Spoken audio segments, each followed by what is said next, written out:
temple of thy spirit. Let my spirit feel the warmth of your embrace. Let me be a holy habitation where your spirit is pleased to dwell. Oh Lord, I long to know your glory. We have been studying last week on the wedding garment. हम पिछले हफ्ते विवाह के वस्त्र के बारे में चर्चा कर रहे थे। To enter certain clubs, you need to have certain dress code. कुछ क्लब्स में प्रवेश करने के लिए आपको कोई खास ड्रेस कोड का पालन करना पड़ता है। If you don't have that code, even if you are a great man, a great famous person, you won't be allowed. अगर आपके पास में वो ड्रेस कोड नहीं है, आप वो कपड़े पहनकर नहीं आए, तो चाहे आप कितने भी बड़े क्यों ना हो, आपको भीतर आने नहीं दिया जाएगा। And there is a dress code for us to enter heaven. स्वर्ग में प्रवेश करने के लिए हमें भी एक ऐसा ही ड्रेस कोड दिया गया है। And we were studying on the wedding garment. हम विवाह के वस्त्र के बारे में अध्ययन करते जा रहे हैं। There is going to be a wedding in heaven, not between a man and wife, but between Christ and his church, the body of Christ. स्वर्ग में एक विवाह होने वाला है, और ये तो कोई स्त्री और पुरुष का विवाह नहीं है, लेकिन कलीसिया और मसीह यीशु के विवाह का वो समय होगा। We are the members of the church, the body of Christ. हम मसीह की देह के यानी कलीसिया के सदस्य हैं, मसीह की देह के अंग हैं। Those who have accepted Jesus Christ into their life, they are part of the church. जिन्होंने अपने जीवन में प्रभु यीशु मसीह को स्वीकार कर लिया है, वही तो इस चर्च के भागी हैं। And they will be partaking in that wedding feast that God is arranging for Jesus Christ. और परमेश्वर मसीह यीशु के लिए जो विवाह के भोज का आयोजन कर रहा है, वो उसमें सहभागी होंगे। And those who will take part in that wedding feast are citizens of God's kingdom. और जो उस विवाह के भोजन में सहभागी होंगे, वो तो परमेश्वर के राज्य के नागरिक होंगे। We read a passage from Matthew chapter 22 हमने मत्ती अध्याय 22 में से यहाँ पर ये वचन का भाग पहले ही पढ़ लिया है। about a king who had called guests to his son's wedding. एक राजा ने अपने पुत्र के विवाह के समय बहुत से मेहमानों को बुलाया, बहुत से लोगों को उसने आमंत्रित किया। Guests who had been initially invited rejected the invitation. शुरू में जिन मेहमानों को न्योता दिया गया था, उन सभी लोगों ने उस न्योते का इनकार कर दिया। And the king now sent his servants to call anyone everywhere to come to the wedding. और राजा अभी अपने दासों को वहां पर भेजता है कि हर जगह पर जाओ और सभी लोगों को यहाँ पर विवाह में लेकर आओ। When Israel and the Jewish people rejected Jesus Christ, the invitation came to all of us that we can also become members of God's kingdom. जब इस्राएलियों ने यानी यहूदी लोगों ने प्रभु यीशु मसीह का इनकार किया, तो ये जो न्योता है, ये तो हम सब लोग अन्य जातियों तक पहुंचा के उसके पास आए। The Jews will come to Christ. The time will come and they will also have a revelation of Jesus Christ. यहूदी लोग भी यीशु मसीह के पास में आएंगे। एक समय आएगा जब वो यीशु मसीह का प्रकाशन पाएंगे। And we need to pray for them and we need to ask God to have mercy on the people of Israel. हमें उनके लिए प्रार्थना करनी चाहिए। परमेश्वर से इस्राएली लोगों के ऊपर हमें दया मांगनी चाहिए। And those who pray for them and bless Israel, God will bless you. जो लोग उनके लिए प्रार्थना करते हैं, इस्राएल को आशीष देते हैं, परमेश्वर निश्चय आपको आशीष देगा। The thing we saw was when the king came to see the guests, हम यहाँ पर देखते हैं कि जब राजा मेहमानों से मिलने के लिए आया, one of the persons didn't have a wedding garment. तो उनमें से एक के पास में विवाह के वस्त्र नहीं थे। And when the king asked him, how did you come to this wedding without the garment? He was speechless. जब राजा ने उससे पूछा कि विवाह के वस्त्र के बिना तुम यहाँ पर विवाह में कैसे आए हो, तो उसके पास जवाब देने के लिए कुछ भी नहीं था। And he commanded his servants to tie him hand and foot and cast him out of that feast. तो उसने वहां पर अपने दासों को आज्ञा दी कि इसके हाथ और पैर बांधकर यहाँ से इसे निकाल दो, उस बड़े भोज से इसे निकाल दो, ऐसे आज्ञा दी। And we saw what was this wedding robe. और हमने ये भी देखा कि ये विवाह का जो वस्त्र है, ये क्या है। In Revelation 19 we saw that it was the righteous acts of the saints. प्रकाशित वाक्य अध्याय 19 में हमने इस बात को गहराई से देखा है कि विवाह का वस्त्र और कुछ नहीं लेकिन संतों के धार्मिकता के काम हैं। We saw what can cause that wedding garment to become defiled. We saw it last week. हमने पिछले हफ्ते ये भी देखा है कि किस कारण विवाह का ये जो वस्त्र है किस तरह से अशुद्ध हो सकता है, किस तरह से मैला हो सकता है। Number 1, it is sin, an unconfessed and unrepented sin. Number 1, ये तो पाप है जिसके कारण ये मैला होता है, ये तो ऐसे पाप है जिसका हमने अंगीकार नहीं किया, जिसके लिए हमने पश्चाताप नहीं किया। Every one of us, we are born in sin and we are all sin. The whole world, we are sinners. हम सब लोग पाप में जन्म लेते हैं, हम सब लोग पाप करते हैं, सभी ने पाप किया। We automatically commit sin हम अपने आप ही पाप करते रहते हैं, because we are born with the nature of sin. क्योंकि हम तो पाप के स्वभाव के साथ में जन्मे हुए हैं। But when we come to Jesus Christ, लेकिन जब हम यीशु मसीह के पास आते when हैं, we confess our sins to Him, जब हम अपने पापों का उसके सामने अंगीकार करते हैं, and when we repent of our sin, जब हम अपने पापों से पश्चाताप करते हैं, all our sins are removed from तो us. हमारे सारे पाप हमसे दूर कर दिए जाते हैं। We receive a new life, हम नए जीवन को प्राप्त करते हैं, what we call being born again. जिससे हम नया जन्म पाना इस तरह से कहते हैं। When Jesus comes into your life, जब यीशु मसीह आपके जीवन में आता है, the Spirit of God comes into तो you, परमेश्वर का आत्मा आपके जीवन में आता है and you become a child of God. और आप परमेश्वर की संतान हो जाते हैं। But after that, लेकिन उसके बाद में you continue to commit sin and you don't repent of it and you keep on sinning, then that robe of righteousness which was given to you gets dirty. जब आप निरंतर पाप करते चले जाते हैं और आप उसके लिए पश्चाताप नहीं करते हैं, आप उसका अंगीकार नहीं करते हैं, तो ऐसे अंगीकार न किए गए पापों के कारण आपके धार्मिकता के जो वस्त्र हैं वो तो मैले हो जाते हैं। We must be careful that after coming to know Jesus, we must walk in righteousness. हमें इसके लिए सावधान होना होगा कि यीशु मसीह को जानने के बाद में हमें धार्मिकता में चलना होगा। Don't think that God is so good and merciful, even if I commit wrong, no problem, He'll forgive. Don't think like that. आप ये मत सोचिए कि परमेश्वर तो इतना दयालु है, इतना भला है, अगर मैं कोई पाप भी करूं तो भी वो अनदेखा करेगा, ऐसी बात नहीं। When we confess, God will forgive, yes. जब हम अंगीकार करते हैं तो निश्चय परमेश्वर क्षमा करेगा, ये बात तो सच है। But don't continue in the sin. लेकिन उस पाप में निरंतर बने न रहें। Don't keep on thinking, even if I keep on sinning, no problem, God is so gracious, He'll keep on forgiving. Don't think आप like इस तरह से मत सोचिए कि मैं पाप करते चले जाऊंगा, परमेश्वर तो इतना अनुग्रहकारी है, इतना दयावंत है कि वो मुझे निरंतर क्षमा करते चले जाएगा। You have to come out of it. आपको उससे बाहर आना होगा। When you repent, it means you turn away from it. जब आप उससे पश्चाताप करते हैं तो इसका मतलब है कि आप उससे फिर जाते हैं। You should hate sin. आपको पाप से नफरत करना चाहिए। You should not condone sin or you should not allow sin into your life. आपको अपने जीवन में पाप को आने नहीं देना है और ना ही उसकी सराहना करनी है। See, when you become a born again Christian, new Christian, जब आप नए विश्वासी हो जाते हैं, जब आप नया जन्म प्राप्त कर लेते हैं, you don't instantly become a perfect man. तो आप तुरंत ही ऐसे सिद्ध व्यक्ति या मनुष्य नहीं बन जाते हैं। You will make a lot of mistakes. आप बहुत सी गलतियां करते रहते हैं, But as you grow in your faith, लेकिन जैसे आप अपने विश्वास में बढ़ते जाते हैं, as the word of God comes to fill your life, जैसे परमेश्वर का वचन आपके जीवन को भरने के लिए आता है, as you yield yourself to the Holy Spirit's guidance, जैसे आप अपने आप को पवित्र आत्मा के मार्गदर्शन के लिए समर्पण करते हैं, you get over those sins. तो आप उन पापों के ऊपर जयवंत होते हैं। You don't continue in आप sin. उन पापों में ऐसे निरंतर नहीं रहते हैं, You grow spiritually. आप आत्मिक रीति से बढ़ते चले जाते हैं, You grow into the likeness of Jesus Christ. आप यीशु मसीह की समानता में बढ़ते चले जाते हैं। So a person who is growing and he leaves the sin is the one who keeps his robes clean. देखिए, ऐसा व्यक्ति जो उन्नति करते रहता है, पाप से दूर रहता है, वो ऐसा व्यक्ति है जो अपने वस्त्र को बिल्कुल शुद्ध बनाए रखता है।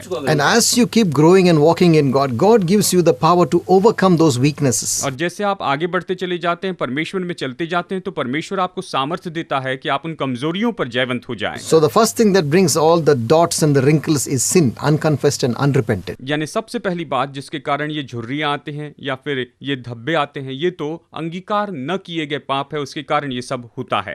The second thing we saw was unforgiveness. और दूसरी बात जो हमने देखी है वो है क्षमाहीनता, क्षमा न करना। We have been forgiven of our sins by God Almighty. सर्वशक्तिमान परमेश्वर ने हमारे सारे पापों को क्षमा कर दिया है। God was so merciful to us. He forgave all our sins, whatever we have done. परमेश्वर ने हम पर इतनी दया की है कि चाहे हमने जो कुछ भी किया हो, उसने हमें क्षमा किया है। When we came to Jesus Christ, He completely forgave us. जब हम यीशु मसीह के पास में आए तो उसने हमें पूरी तरह से क्षमा कर दिया है। He showed so much of mercy to us. उसने हम पर इतनी दया दिखाई है। Now, if we don't show mercy to others who sin against us, जो लोग हमारे विरुद्ध में पाप करते हैं, अगर हम उन लोगों पर दया नहीं करते, उन्हें क्षमा नहीं करते, if we don't forgive others whatever they've done to us, दूसरे लोगों ने हमारे विरुद्ध में कुछ भी क्यों न किया हो, अगर हम उन्हें क्षमा न करें from the depths of our heart, हमारे दिल की गहराई से, then God also will not forgive us. तो परमेश्वर भी हमें क्षमा नहीं करेगा। And it can come to a stage where God will cancel your forgiveness if you don't forgive others. और ऐसा भी समय आएगा कि अगर आप दूसरों को क्षमा नहीं करते हैं तो परमेश्वर ने जो आपको क्षमा की है उसे वो कैंसिल कर देगा। That we saw in Matthew chapter 18. मत्ती अध्याय 18 में हमने इसके बारे में अच्छे से देखा है। And we saw, and Jesus said in Matthew chapter 6, और मत्ती अध्याय 6 में हम यहाँ पर देखते हैं कि यीशु मसीह ने इस तरह से कहा, He said, if you forgive others their sins, your Father in heaven will forgive you. यीशु ने कहा कि अगर तुम दूसरों के पापों को क्षमा करोगे तो तुम्हारा स्वर्गीय पिता भी तुम्हें क्षमा करेगा। But if you don't forgive others, neither will your heavenly Father forgive you. लेकिन अगर तुम दूसरों को क्षमा नहीं करोगे तो तुम्हारा स्वर्गीय पिता भी तुम्हें क्षमा नहीं करेगा, ऐसे यीशु ने कहा। So that was the second thing we saw, ये दूसरी बात है जो हमने देखी है, which will bring a spot and wrinkle on your dress. जो कि आपके वस्त्र के ऊपर, आपके धार्मिकता के वस्त्र के ऊपर दाग, धब्बे या फिर झुर्रियां लेकर आते हैं। The third thing we see today, और आज हम तीसरी बात यहाँ पर देखने वाले हैं। it's the wrong motives for what you're doing, the ministry that God has given you. You're doing it with the wrong motive. यानी आप जो कुछ भी करते हैं गलत उद्देश्य के साथ में करते हैं। आप प्रभु की जो सेवा कर रहे हैं, जो कुछ भी काम करते हैं, आप उन्हें गलत उद्देश्यों के साथ में करते हैं। If you do the work of God with the impure motive, you are bringing the wrinkles and the stains on your dress. अगर आप अशुद्ध उद्देश्यों के साथ में परमेश्वर की सेवा करते हैं और आप अशुद्ध उद्देश्यों के साथ में आप काम करते हैं तो निश्चय आप अपने वस्त्र के ऊपर में झुर्रियां और धब्बे लाते हैं। So if you do it for your own glory and for your own fame and your own popularity and for your own money, you are doing it with the wrong motive. अगर आप अपने शोहरत के लिए, अपने विख्यात होने के लिए, अपने पैसों के लिए और ज़्यादा पैसा कमाने के लिए आप इस तरह से परमेश्वर की सेवा करते चले जाते हैं तो ये सही नहीं है और आप इसे गलत उद्देश्य के साथ करते हैं। In Matthew chapter 7 from verse 21 to 23, मत्ती अध्याय 7 वचन 21 से वचन 23 तक हम ये देखते हैं। verse 21 says, not everyone who says, Lord, Lord, will enter the kingdom of heaven, but he who does the will of my Father who is in heaven, they will enter. वचन 21, जो मुझसे हे प्रभु कहता है उनमें से हर एक स्वर्ग के राज्य में प्रवेश न करेगा, परंतु वही जो मेरे स्वर्गीय पिता की इच्छा पर चलता है। And verse 22 says, और वचन 22 ये कहता है, many will say to me on that day, Lord, Lord, did we not prophesy in your name? Did we not cast out demons in your name? And in your name we did many miracles? उस दिन बहुत से लोग मुझसे कहेंगे, हे प्रभु, क्या हमने तेरे नाम से भविष्यवाणी नहीं की और तेरे नाम से दुष्ट आत्माओं को नहीं निकाला और तेरे नाम से बहुत से आश्चर्य कर्म नहीं किए? इस तरह से वो कहेंगे। Verse 23 says, then I will declare to them, I never knew you. Depart from me, you workers of iniquity. वचन 23, तब मैं उनसे खुलकर कह दूंगा, मैंने तुमको कभी नहीं जाना, हे कुकर्म करने वालों, मेरे पास से चले जाओ। It's a very terrible thought that after doing all the work and the ministry God has given you, and when you get to heaven, God says, I don't know you, get away from me. It's a terrible thought. ये तो एक बहुत ही भयानक विचार होगा कि आप जिंदगी भर परमेश्वर की सेवा करते रहे हैं, प्रभु के लिए काम करते रहे हैं और जब आप स्वर्ग में पहुंचेंगे तो परमेश्वर कहेगा कि मैं तुम्हें नहीं जानता। ये तो भयानक बात होगी। If you do it with the wrong motive, अगर आप इसे गलत उद्देश्य के साथ में करते हैं, you do it for your own glory and your own honor, अगर आप अपनी ही महिमा और अपने ही आदर के लिए से करते हैं and not for God's honor, और परमेश्वर के आदर के लिए नहीं करते हैं, if you get proud of yourself in doing the work of God, अगर आप परमेश्वर के काम को करने में अपने आप में घमंडी होते हैं, it will be a stain on your dress. तो ये तो मानो आपके कपड़े के ऊपर एक धब्बे के जैसे होगा। And you may even lose your place in heaven. और यहाँ तक कि आप स्वर्ग में अपनी जगह को खो देंगे। Because in that passage we read, Jesus said, depart from me, you workers of iniquity. क्योंकि उस वचन के भाग में हमने पढ़ा कि यीशु ने उन लोगों से कहा कि हे कुकर्म करने वाले लोगों, कपटियों, मुझसे दूर हो जाओ। So that's a very sobering thought. ये तो बहुत ही डराने वाला विचार है। You may come to the wedding feast and you find that your dress is not ready, your dress is not proper. शायद आप विवाह के भोज में आ जाए और आप ये पाए कि आपका वस्त्र बिल्कुल सही नहीं है, ये तैयार नहीं है। Because you did the work but you did with the wrong motive. क्योंकि आपने काम तो किए थे लेकिन आपने गलत उद्देश्य के साथ में ये सारे काम किए थे। And in the end you may be kicked out. और फिर अंत में आपको वहां से निकाल दिया जाएगा। Your work will stand. The people who came to Christ through you will be there in heaven. आपका काम बना रहेगा। जो लोग आपके द्वारा यीशु मसीह में आए हैं वो तो वहां पर स्वर्ग में होंगे। But you yourself may be cast out. लेकिन शायद हो सकता है कि आप खुद निकाल दिए जाए। Paul said, पौलुस ये कहता है, after bringing many people to Christ, I should not be cast out. So I keep my body under subjection. बहुत से लोगों को मसीह यीशु में लेकर आने के बाद ये ना हो कि मैं निकाल दिया जाऊं और इसीलिए मैं अपनी देह को, अपने शरीर को वश में रखता हूं। We have to be careful that the dress that we have is clean and pure when we get to heaven. हमें इस बात के बारे में सावधान रहना होगा कि जो वस्त्र हमारे पास में है वो तो स्वर्ग में जाने के समय पूरी तरह से शुद्ध हो, साफ हो। Whatever we do for the kingdom of God, do it with a pure motive. जो कुछ भी हम परमेश्वर के राज्य के लिए करते हैं, इसे पूरे सही उद्देश्य के साथ में करते चले जाएं। Don't put your hand on God's glory. Don't take it for yourself. आप परमेश्वर की महिमा पर कभी अपना हाथ न रखना, उसे अपने लिए कभी न लेना। And don't put your hand on God's money. Don't take it for yourself. परमेश्वर के पैसों पर कभी अपना हाथ मत रखना, कभी इसे अपने लिए नहीं लेना। I recently heard a man, he was telling me, और हाल ही में मैंने एक भाई की ओर से ये सुना, वो मुझसे ये कह रहे थे, he is a very successful architect and builder of, वो एक बहुत ही सफल ऐसे बिल्डर हैं, बहुत ही सफल ऐसे व्यक्ति हैं, but he is a very God-fearing man. लेकिन वो परमेश्वर का भय मानने वाले व्यक्ति हैं। He told me, उन्होंने मुझसे ये कहा, whatever money comes, I give 90% to God's kingdom. जो कुछ भी पैसा आता है उसमें से 90% मैं परमेश्वर के राज्य के लिए देता हूँ। 10% is enough for me and my family. मेरे और मेरे परिवार के लिए 10% ही काफी होता है। I give it to God. मैं इसे परमेश्वर को देता हूँ। See, problem what happens is people take the money which comes, which to be given to God, they take it themselves. बहुत सी बार यही तो समस्या होती है कि जो भी पैसा आता है, लोग परमेश्वर को देने के बजाय उसे अपने लिए ले लेते हैं। I'm not saying everyone should give 90%. That's not what I'm saying. मैं ये नहीं कह रहा कि सभी को 90% देना होगा। But give God's tithes and God's offerings, give it to Him. परमेश्वर का दशमांश जो है और जो कुछ भी भेंटे हैं, आप निश्चय परमेश्वर के सामने उसे चढ़ाते चले जाएं। And if you are getting more and more, what you need, you keep, the rest you give it to Him. और अगर आपको और ज्यादा मिलता है तो जो कुछ भी आपकी जरूरत है उसे आप अपने पास रखिए और बाकी उसे दे दीजिए। You will be blessed. आप आशीषित हो जाएंगे। You will not come under that grip of that money. आप उन पैसों के शिकंजों में, या कहिए कि आप उन पैसों के जाल में नहीं फंसेंगे। Many people are caught in that spirit of mammon which drags them into that covetousness. बहुत से लोग मामोन के इस आत्मा के अंदर फंस चुके हैं और ये तो लालच के अंदर फंस चुके हैं। We need to learn that our motives, what we do for God, we should be with a clean, pure motive. हमें इस बात को याद रखना चाहिए कि हम परमेश्वर के लिए जो कुछ भी करते हैं वो तो बिल्कुल साफ सुथरा उद्देश्य होना चाहिए, Only for the glory of God. और ये केवल परमेश्वर की महिमा के लिए ही हो। Then your dress will be clean. और तब आपका जो वस्त्र है वो शुद्ध होगा। And when you come to stand before God on that day, जब उस दिन आप परमेश्वर के सामने खड़े होने के लिए आएंगे, God will not cast you out, तो परमेश्वर आपको निकालेगा नहीं, but you'll be welcomed with open arms. लेकिन वो खुली बाहों से आपका स्वागत करेगा। I want to be careful मैं सावधान रहना चाहता हूँ that I don't receive praise and glory from people. कि मैं लोगों की ओर से स्तुति और महिमा कभी भी इस तरह से लेने वाला न बनूं। I want to be careful that I don't get proud of myself. मुझे सावधान रहना होगा कि मैं अपने बारे में घमंड न करूं। I don't want to get trapped in the lure of money, मैं तो पैसों के लालच में, उसके मोह में इस तरह से जाल में फंसना नहीं चाहता हूं, because on that day I want my robe to be clean and white. क्योंकि मैं चाहता हूं कि उस दिन मेरा वस्त्र बिल्कुल साफ सुथरा हो, शुद्ध हो, सफेद हो।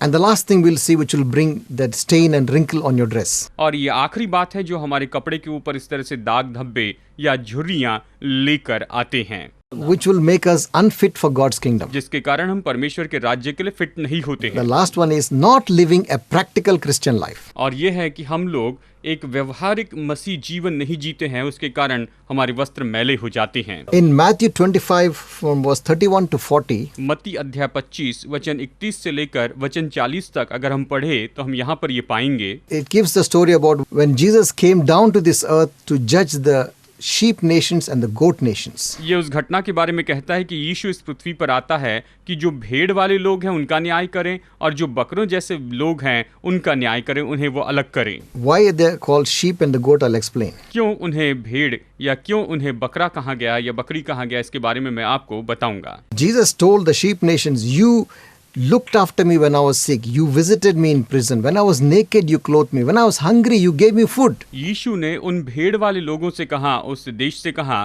कि जब मैं जेल में था तब तुम मुझसे मिलने के लिए आए, जब मैं नंगा था तब तुमने मुझे वस्त्र दिए, जब मैं भूखा था तब तुमने मुझे भोजन दिया, जब मैं प्यासा था तब तुमने मुझे पानी पिलाया। And these people asked him, when did this happen? When did we see you like this? तब वो उससे पूछने लगे कि हे प्रभु, ये कब हुआ, कब तू हमारे सामने ऐसी दशा में आया था? And Jesus said, as long as you have did it to the one of the least of my brethren, you have done it to me. यीशु ने कहा, यदि तुमने मेरे छोटे से छोटे भाई के लिए अगर ऐसा कुछ किया है तो वो निश्चय ही तुमने मेरे लिए किया है। And he says, enter into the kingdom of your Lord. और फिर वो कहता है कि तुम अपने प्रभु के राज्य में प्रवेश करो, उसके विश्राम में प्रवेश करो। And the other nations, he said, you did not visit me when I was sick. You did not come to the prison. You did not clothe me when I was naked. You did not feed me. You did not look after me. और दूसरे देश से वो इस तरह से कहेगा कि जब मैं बीमार था तब तुम मुझसे मिलने के लिए नहीं आए, बंदीगृह में तुम मुझसे मिलने के लिए नहीं आए, जब मैं भूखा था तब तुमने भोजन नहीं दिया, जब मैं प्यासा था तब तुमने मुझे पानी नहीं पिलाया। And they said, when did we see you like this? और वो उससे पूछेंगे कि प्रभु हमने तुझे कब ऐसी दशा में या कब हमने तुझे ऐसी परिस्थिति में देखा है।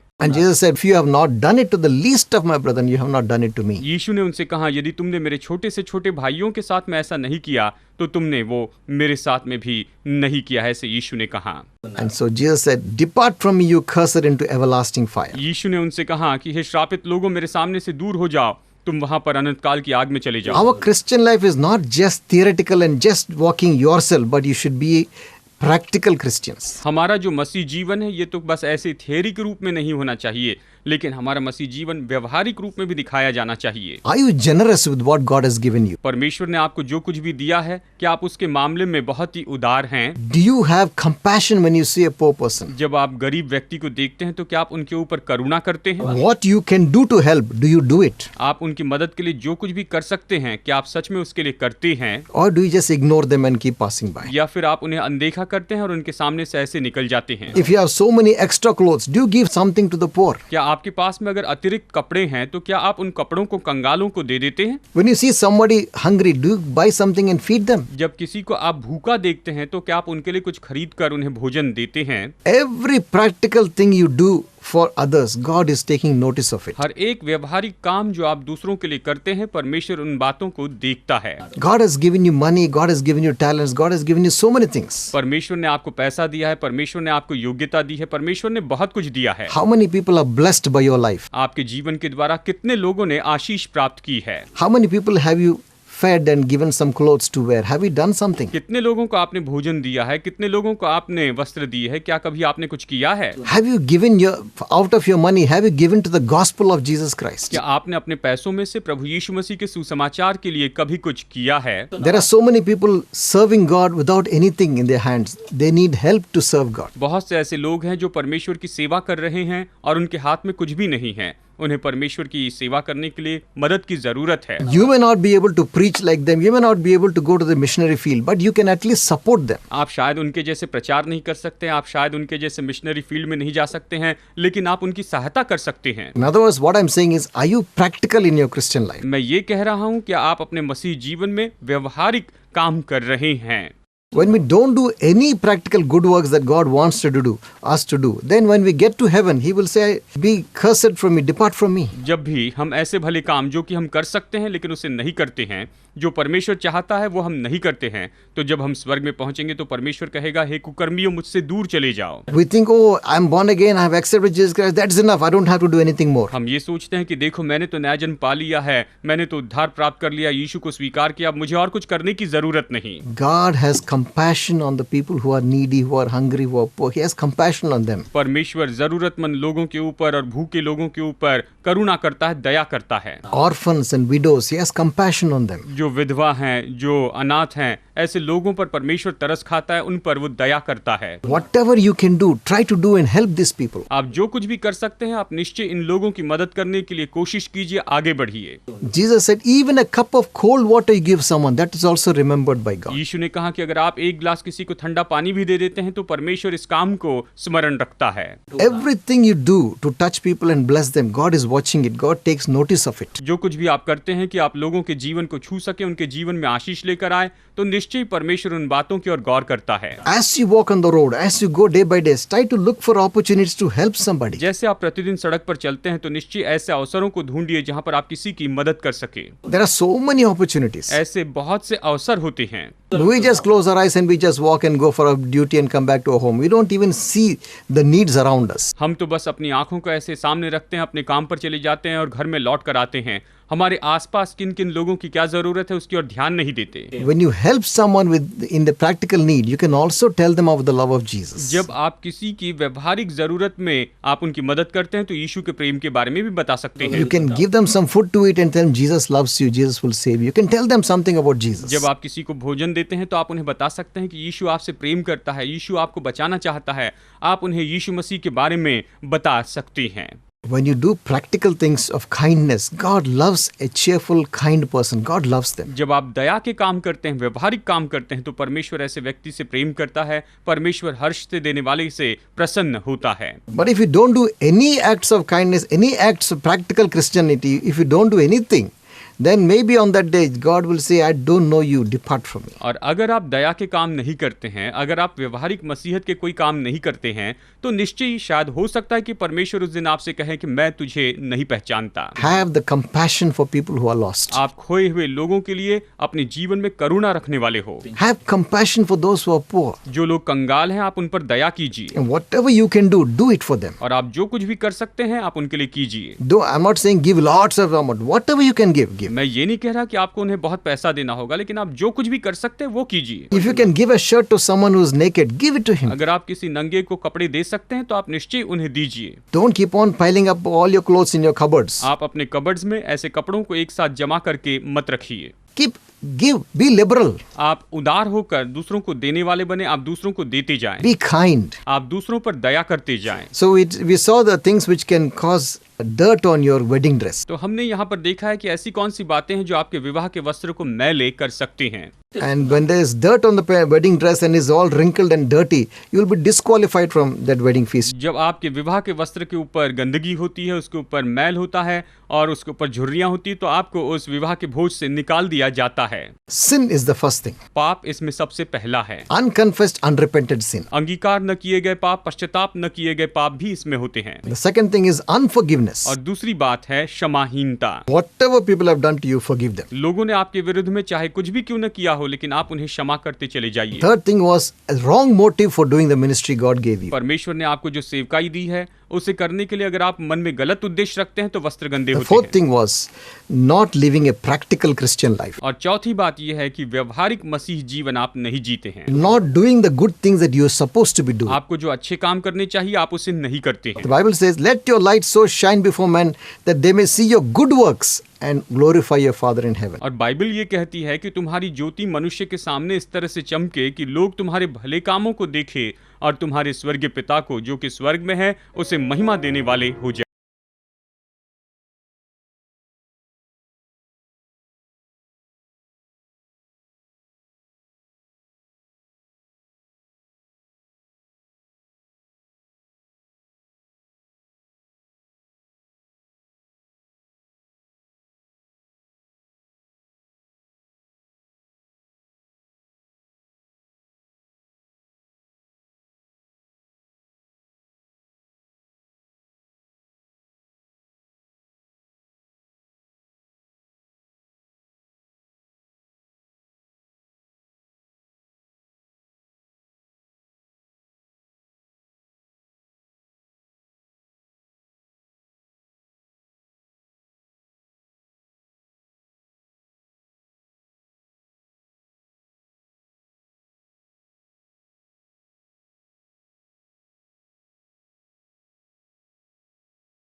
into your body. और इन लोगों के शरीर में मैं चंगाई कहता हूँ In Jesus' name. यीशु के नाम में। Amen. आमीन। God bless you.